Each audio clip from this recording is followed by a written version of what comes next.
Hello, welcome to Jeevu's vlogs. ഇന്ന് ഞാൻ നിങ്ങളുടെ മുമ്പിൽ വന്നിരിക്കുന്ന വ്യത്യസ്തമായൊരു കാഴ്ച കാണിക്കാനാട്ടോ. മറ്റൊന്നുമല്ല, എൻ്റെ വീട്ടിലെ ക്യാറ്റ്സ് ക്ലോ വസന്തം. ക്യാറ്റ്സ് ക്ലോ എന്നറിയപ്പെടുന്ന ഈ മഞ്ഞ പൂവുകളെ ഇപ്പോൾ സുലഭമായിട്ട് വീഡിയോയിലെല്ലാം കാണാമല്ലേ. നാട്ടിലെങ്ങും ഇപ്പോൾ ഇതിൻ്റെ സീസണാണ്. നല്ല വേനൽക്കാലത്ത് നല്ല ബ്രൈറ്റ് കളറിൽ, വൈബ്രൻറ്റ് കളറിൽ നിറഞ്ഞു നിൽക്കുന്ന അതിസുന്ദരിയായ പൂക്കളെ ഒന്ന് കാണിക്കാൻ വേണ്ടിയിട്ടാട്ടോ ഞാൻ വന്നിരിക്കുന്നത്. മറ്റുള്ള സൂപ്പർ വീഡിയോസിൽ കാണുന്നത് പോലെ ഒരുപാട് അങ്ങ് നല്ല ഭംഗിയായിട്ടൊന്നും ഇല്ല കേട്ടോ. ഞങ്ങൾ നട്ടിട്ട് 3 വർഷത്തോളമായി. ആദ്യമായിട്ടാണ് ഇത്രയും അധികം നല്ല മഞ്ഞ പൂക്കൾ ഞങ്ങൾക്ക് കിട്ടുന്നത്. അതിൻ്റെ ഒരു വലിയ സന്തോഷം ഞങ്ങളുടെ വീട്ടിലുള്ള എല്ലാവർക്കും ഉണ്ട് കേട്ടോ. വീടിൻ്റെ ഫ്രണ്ട് ഭാഗത്തും റൈറ്റ് സൈഡിലുമായിട്ടാണ് നമ്മളുടെ ഈ ചെടികൾ പടർന്നിരിക്കുന്നത് കേട്ടോ. ആദ്യത്തെ നട്ടിട്ട് ഉള്ള കുറേ ഈ 1-2 വർഷത്തിനിടയ്ക്ക് ഞങ്ങൾ 2-3 പ്രാവശ്യമൊക്കെ കട്ട് ചെയ്ത് കളഞ്ഞു. കാരണം ഇവർ പൂക്കാത്തതിൻ്റെ പരിഭവം ഞങ്ങൾ തീർത്തതായിരുന്നു കേട്ടോ. പക്ഷേ ഇത് കൂടുതൽ കാട് പിടിച്ചപ്പോൾ അതങ്ങനെ ആയിക്കോട്ടെ എന്ന് കരുതി ഈ വർഷം ഒട്ടും ചിന്തിക്കാത്ത സമയത്ത് പെട്ടെന്നായിരുന്നു ഇതിൻ്റെ ഉത്ഭവം എന്ന് തന്നെ പറയാം. വീടിൻ്റെ റൈറ്റ് സൈഡിലൊരു മൂലയിലാണ് നട്ടിരിക്കുന്നത് കേട്ടോ. ഇവരിങ്ങനെ കാടും വള്ളിയും ആയിട്ട് ഇങ്ങനെ കയറി ചന്നം ഭിന്നമായിട്ട് ഇതിലൂടെ എല്ലാം തൂങ്ങി കിടക്കുമായിരുന്നു. അപ്പം ഒരു തോന്നലിന് കുറച്ചങ്ങ് പറിച്ച് കളയും, അല്ലെങ്കിൽ വെട്ടി അങ്ങ് കളയും, അങ്ങനെ എങ്കിലും സൺഷെയ്ഡിലൂടെ ഇങ്ങനെ കയറി കിടക്കുവാണ് കേട്ടോ. ഇതെല്ലാം നോക്കിക്ക് അങ്ങേയറ്റം വരെ ഉണ്ട്. അങ്ങേയറ്റത്തു നിന്നാണ് വീണ്ടും ഫസ്റ്റ് ഫ്ലോറിൻ്റെ ടെറസിലോട്ട് കയറിപ്പോയിരിക്കുന്നത്. അത് ഞാൻ നിങ്ങളെ വേറെ വീഡിയോയിൽ വരുന്നുണ്ട് കേട്ടോ. ക്ലോസപ്പ് ഒന്ന് നോക്കിക്കുക. ഇതിൻ്റെ മേളിൽ പച്ച ഇലകൾ കാണുന്നിടത്തെല്ലാം നമുക്ക് വിരിയാൻ ഇനിയും അതിൻ്റെ ഉള്ളിലൂടെ നിറച്ചു മുട്ടുകളുണ്ട്. പക്ഷേ അതെല്ലാം വിരിഞ്ഞിട്ടെടുക്കാൻ നിന്ന് കഴിഞ്ഞാൽ മഴ ഈ വിടർന്ന് നിൽക്കുന്ന വസന്തത്തെ കൊണ്ട് അങ്ങ് പോയി കളയും. ശരിക്കും പറഞ്ഞാൽ ഈ വർണ്ണ വസന്തത്തിൻ്റെ ആയുസ് വെറും 3 ദിവസം മാത്രമേ ഉള്ളൂ കേട്ടോ.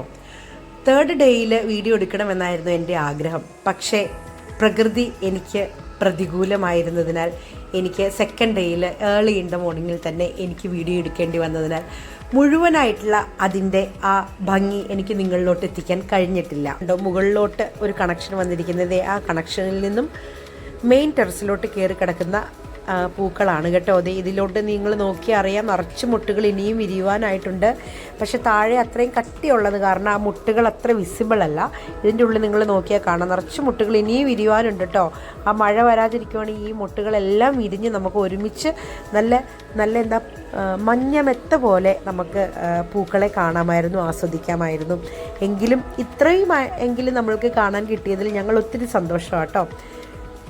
ഇതാണ് മെയിൻ ടെറസിൽ കയറി നിന്ന് താഴത്തോട്ടിരിക്കുന്ന വ്യൂ കേട്ടോ. ഇത് മെയിൻ ടെറസിൻ്റെ ഫ്രണ്ടിലും സൈഡ് ഭാഗങ്ങളിലോട്ടുമായിട്ട് കിടക്കുന്നതാണ് കേട്ടോ. അപ്പം ഇതൊക്കെയാണ് ക്യാറ്റ്സ് ക്ലോ കയറി കിടക്കുന്ന സ്ഥലം. ഇനി ഞാൻ ഇതിൻ്റെ കുറച്ച് സൂം ചെയ്ത് ഇതിൻ്റെ ഷോർട്സ് കാണിക്കാം നിങ്ങളെ.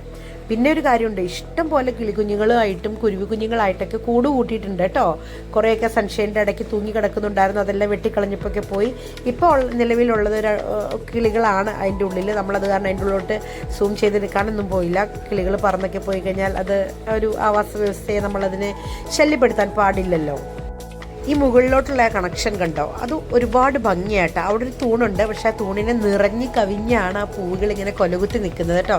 അവിടെ നിന്ന് ഒരുപാട് സെൽഫി ഫോട്ടോയൊക്കെ എടുത്തിട്ടുണ്ട്. ഭയങ്കര ഭംഗിയാണ് ഓരോ പൂവുകളും. പക്ഷേ ഇതിന് ലൈഫ് ഒരു 3 ദിവസമേ ഉള്ളൂ എന്നതിൽ ഭയങ്കര സങ്കടമുണ്ട്. കാരണം നമ്മൾ ഈ 1 വർഷം മുഴുവൻ നോറ്റ് ഇവർ പൂവുണ്ടാവുന്നത് നോക്കിയിരുന്ന് ഈ 3 ദിവസത്തേക്ക്, വർഷത്തിൽ 3 ദിവസത്തേക്ക് വേണ്ടിയിട്ടാണ് നമ്മളിവരെ ഇങ്ങനെ പടർത്തി കയറ്റി വിടുന്നത് കേട്ടോ. എങ്കിലും ഇവർ തരുന്ന ഈ വസന്തകാലം അത് അതിമനോഹരം തന്നെയാണ്. വർണ്ണിക്കാൻ ആവുന്നതിലും അപ്പുറം തന്നെയാണ് കേട്ടോ. അതിൻ്റെ കളറും നമ്മളുടെ വീടിൻ്റെ മുഖച്ഛായ തന്നെ മാറ്റിമറിക്കുന്ന ഒരു രീതിയിലുള്ള പൂക്കളെയാണ് നമുക്ക് ക്യാറ്റ്സ് ക്ലോയിൽ നിന്ന് കിട്ടുന്നത്. പക്ഷേ ഒത്തിരി പേര് പറഞ്ഞു ഇതിൻ്റെ ഉള്ളിൽ പാമ്പ് കയറും. പക്ഷേ ഇന്നേ വരെ നമ്മൾക്ക് ഇതിൻ്റെ ഉള്ളിൽ നിന്നൊരു പാമ്പിനെയോ ഒരു ജന്തുവിനെയോ ഒന്നും നമ്മൾ കണ്ടിട്ടില്ല കേട്ടോ. ഉണ്ടോ ഇല്ലയോ എന്നുള്ളതിലല്ല, നമ്മൾ കണ്ടിട്ടില്ല, നമുക്ക് ശല്യമായി തീർന്നിട്ടുമില്ല. എന്തായാലും നല്ല വൈബ്രൻറ്റ് കളറിലുള്ള വസന്തം നിങ്ങൾക്കും കൂടെ ഷെയർ ചെയ്യാം എന്ന് വിചാരിച്ച് ഒരു ചെറിയ വീഡിയോ ഇടുന്നതാണ് കേട്ടോ. ഈ വസന്തകാലത്തിൽ ആസ്വദിക്കാൻ മറ്റു ചില അതിഥികളും കൂടെ ഇതിൻ്റെ കൂടെയുണ്ട്.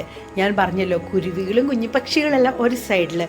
ഇതിൽ തേനുണ്ടോ എന്നറിയത്തില്ല, പക്ഷേ വണ്ടുകൾ, പൂമ്പാറ്റകൾ, തേനീച്ചകൾ മൂളിപ്പാട്ടും പാടി ഓടി എപ്പോഴും സജീവമായിട്ട് ഇതിൻ്റെ ഉള്ളിലുണ്ട് കേട്ടോ. അതും വേറെ ഒരു വൈബ് തന്നെയാണേ. അപ്പോൾ അടുത്ത വർഷത്തെ വസന്തകാലത്തെ വരവേൽക്കാൻ ഞങ്ങളുടെ വീട്ടിലുള്ള എല്ലാവരും റെഡിയാണ് കേട്ടോ. ഇനി വെട്ടിക്കളയിലില്ല, വെട്ടി നിർത്തലുകൾ മാത്രം. വീണ്ടും അടുത്ത വസന്തത്തിൽ ഞാൻ വീണ്ടും വീഡിയോയുമായിട്ട് വരുന്നത് വരെ നിങ്ങൾക്കും നേരുന്നു ഒരു വസന്തകാലം. ബൈ ബൈ കൂട്ടുകാരെ. എൻ്റെ കൊച്ചു കൊച്ചു വീഡിയോസ് ഇഷ്ടപ്പെടുന്നവർ ലൈക്ക് ചെയ്യാൻ മറക്കരുത്, ഷെയർ ചെയ്യാൻ മറക്കരുത്, സബ്സ്ക്രൈബ് ചെയ്യാൻ